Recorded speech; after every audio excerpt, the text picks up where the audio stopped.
युवा उद्योजक साहिल आझम बागवान यांच्या एस.बी. किंग संघाचा बागवान प्रीमियर लीग 2025मध्ये दणदणीत विजय पटकावला. प्रथम क्रमांक. सांगलीतील रेणुका टर्फ मैदानावर रविवारी बागवान प्रीमियर लीग 2025 सीझन 2 ही टर्फ टेनिस बॉल क्रिकेट स्पर्धा उत्साहात पार पडली. बागवान समाज बांधवांच्या वतीनं आयोजित केलेल्या या स्पर्धेला सांगलीतील तरुणांकडून प्रचंड प्रतिसाद मिळाला. क्रीडा मानसिकतेला चालना मिळावी आणि समाजातील तरुणांमध्ये खेळाची आवड, खिलाडू वृत्ती वाढावी या उद्देशानं स्पर्धेचे आयोजन करण्यात आले होते. स्पर्धेच्या या दुसऱ्या पर्वात एकूण 10 संघांनी सहभाग नोंदवला. प्रत्येक सामन्यात रोमांचक क्षण अनुभवायला मिळाले, ज्यामुळे प्रेक्षकांमध्ये उत्साहाचे वातावरण निर्माण झाले होते. या स्पर्धेत युवा उद्योजक म्हणून लोकप्रिय असलेले साहिल आझम बागवान यांनी आपल्या एस.बी. किंग हा संघ या स्पर्धेत उतरवला होता.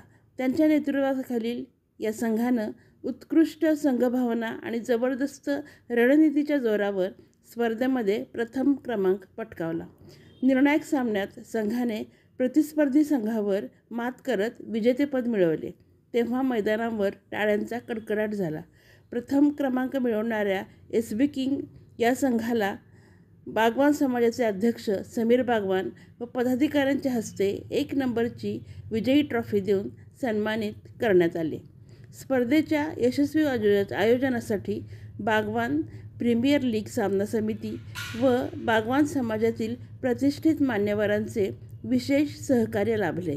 त्यांच्या प्रयत्नामुळे संपूर्ण स्पर्धा शिस्तबद्ध आणि उत्साहवर्धक वातावरणात पार पडली.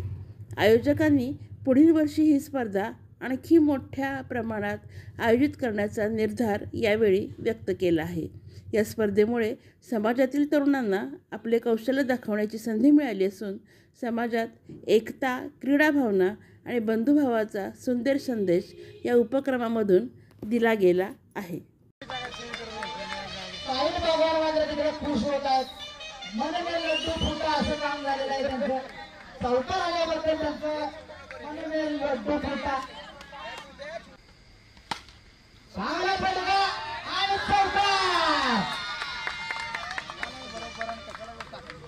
संघ करून आपल्या संघात एक चांगल्या धारेवर आणि चांगल्या शिखरावर आणून ठेवलेला तो संघ मालक साहिल बागवान यांचा संघ, सगळी टीम प्रथम क्रमांकाचा मानकर करलेला ते म्हणजे एस.बी. किंग. एस.बी. किंगसाठी सुंदर अशा ट्रॉफ्या एस.बी. किंग्स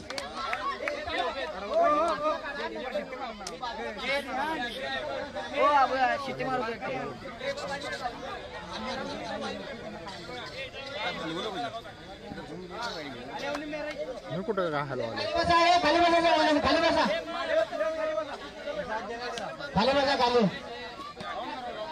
एक सुंदर आणि आकर्षक ट्रॉफी मिळालेले एस.बी. किंग साहिल बागवान यांना सुंदर अशी ट्रॉफी मिळालेली.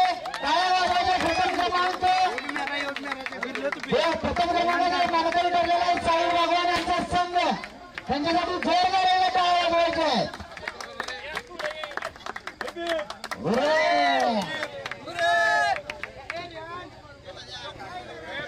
आणि